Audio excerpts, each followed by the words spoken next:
1337 FM. Talk Radio. Engage. And welcome to episode 4 of 1337 FM Nerd Talk Radio's Comic Speed Draw. This episode will be of Thor.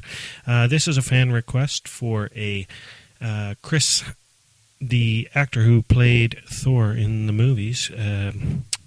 His last name is missing me right now.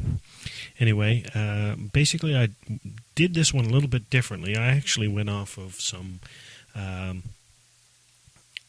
actual pictures of the actor and basically just printed it off and started doing the drawings. Now, it doesn't exactly look exact like him when I get to the end. You'll see what I'm talking about. I kind of added my own flair, and, you know, it was a very difficult picture to draw, so I don't know why I chose that one. I guess I just liked the way he was holding up his hammer. So, the actual, what I did on this one was I did all the inking and the line work on my tablet, and I actually colored this one, and I colored it using my Cintiq 12WX, which, if anybody's really knows anything about a Cintiq, is a very small tablet compared to the 24 HDs and all that size, the big, huge, massive displays. But that's what I have. I bought it quite some time ago, about 10 years ago, and I still have it, and it still works perfectly. So, you know, I don't use it on a daily basis. And so, I mean, it's there when I want it, and it's connected to my desktop. So I use that, and I have a dual monitor setup, so it's pretty nice. Could be a little bit more comfortable, but, you know. But anyway, as you can see, it's just popping along. So on the video, the line work is pretty quick when you look at it this way. So there you go, and I'm into the colors. So what I'm doing now is putting down the flats.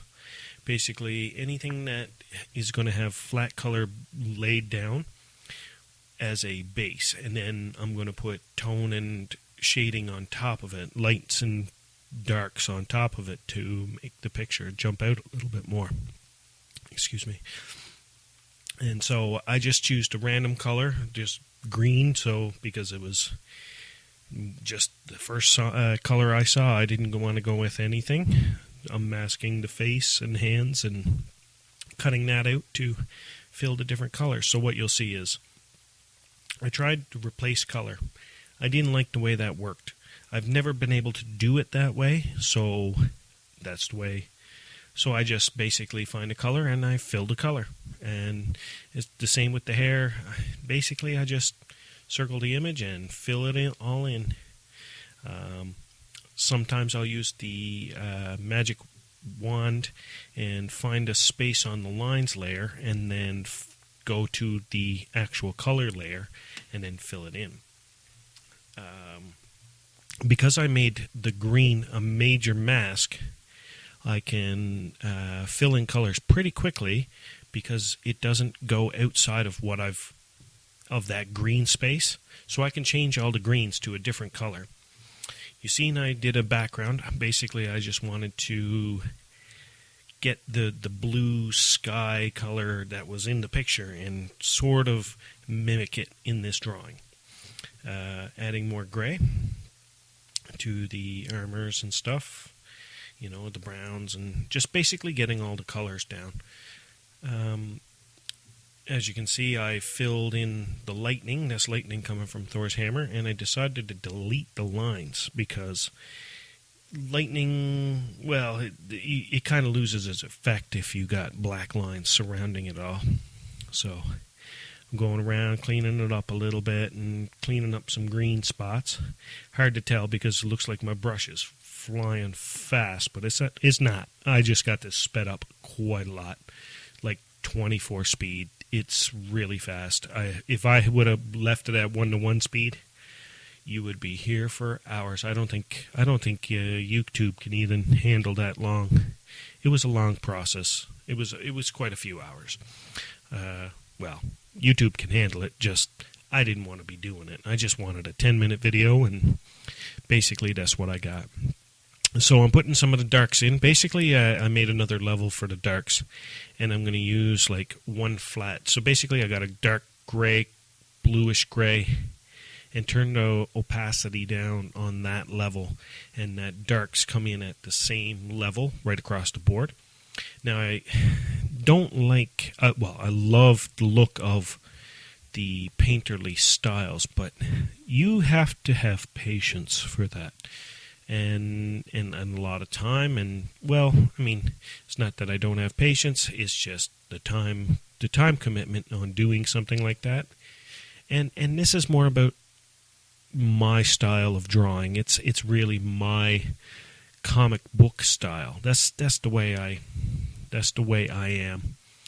You can see there that I just added some lines. I had to delete them because I had them on the wrong level, so I had to on the wrong layer, so I had to cut them out and put new ones back in again on the right layer.